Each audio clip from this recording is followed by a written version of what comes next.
So nakita ko sa social media na ipinagmamalaki ni John Vic Remulla yung 24,000 na nahuli nilang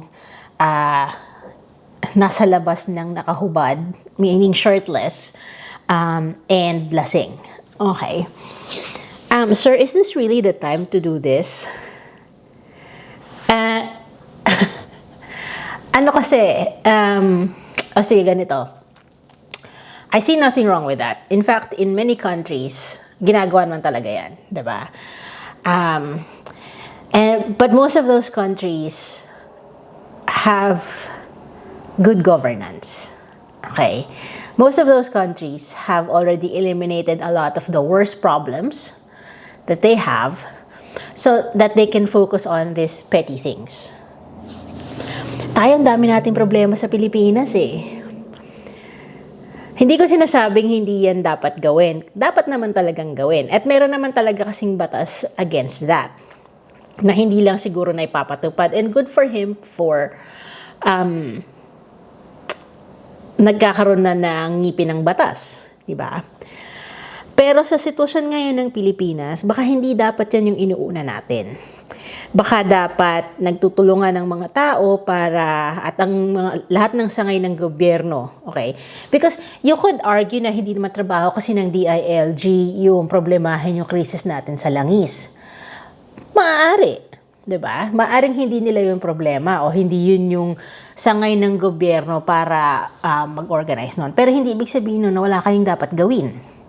O na hindi kayo dapat makipag-coordinate sa mga ibang ahensya ng gobyerno para magtulong-tulungan at magkaroon tayo ng solusyon sa problema. 'Di ba? How you can mobilize your resources in order to help the Filipinos instead of adding to the burden that they already have. Okay. Nakita ko yung post ni Calio de Guzman na sinabi niya na, sige nga sir, ikaw nga yung maghalo ng semento ng nakabarong. Because when you look at it, yung 24,000 na minultahan nila, these are people who are working outside in the heat. Okay. Okay lang yung mga lasenggo sa kanto na walang t-shirt na hinuli nyo at binigyan nyo ng citations, di ba? Pero, kung yung mga laborer, construction workers, na arawan ng kita, okay, na nagbibilad sa araw para makapagtrabaho at makapaglagay ng pagkain sa lamesa para mapakain yung pamilya nila. Ang hinuhuli ninyo, para lang masabing meron kayong nahuli. Diba? Parang hindi patas eh. It's not fair. Okay? And like I said, this really isn't the time to be harping about this. Hindi ngayon yung panahon para mag-epal ka, para maging viral ka. Okay? You're being viral not for good reasons. Kicking somebody who is already down does not make you a great person. It makes you a bully. Diba? I'm sure the DILG has resources to help. Pero bakit parang ang dating niya ay lalo niyong inilulugmok yung mga tao?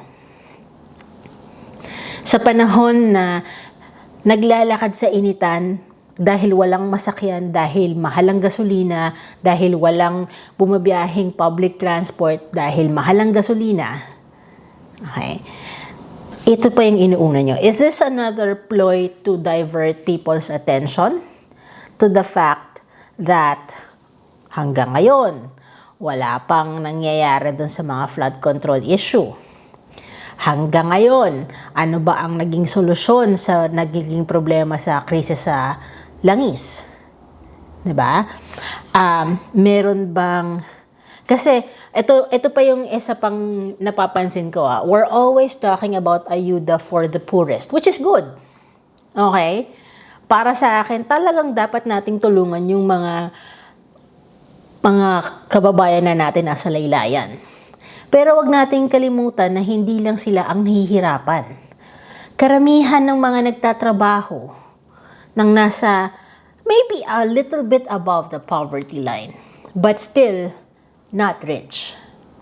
'Di ba? Yung mga kababayan natin na araw-araw nagko-commute papunta sa mga trabaho nila. Naggumigising ng alas 4 ng umaga para makaalis ng alas 5 para umabot sa opisina nila ng alas 8. Dahil ang sama ng traffic sa Pilipinas, ang haba ng pila sa MRT, ngayon, limitado pa ang mga bus at jeepney na bumibiyahe. Baka dapat doon tayo nagtutuon ng pansin. Diba? Imbes na naghahanap kayo ng mahuhuling walang t-shirt, yung mga lasing hulihin nyo. O sige, walang problema sa akin doon. Lalo na kung nanggugulo sila. O imbes na nagtatrabaho at nagbabanat ng buto, naghihintay lang ng ayuda. That's fine by me. Pero, kasi parang sa tingin ko and baka naman opinion ko lang to, baka naman naghahanap lang ako ng problema sa gobyerno. Pero parang sa tingin ko kasi, pinapalaki tong napakaliit na issue na to para ma-divert yung atensyon ng mga tao sa mga mas malalaking issue. Umiepal tong si John Vic Remulla, nagpapabida, nagpapabebe, para hindi mapag-usapan yung mga ibang tao sa gobyerno. There are a lot more pressing matters to attend to, Mr. Remulla. Mas maraming pangangailangan ng mga kababayan natin.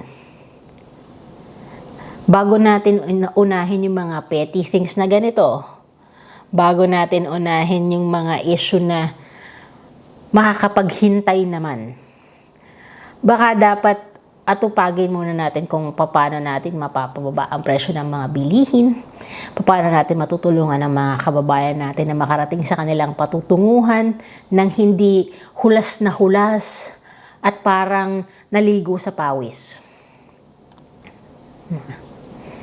Kung paano sila makakapagpatuloy na lumaban ng patas kasi marami na nasa gobyerno ang hindi lumalaban ng patas.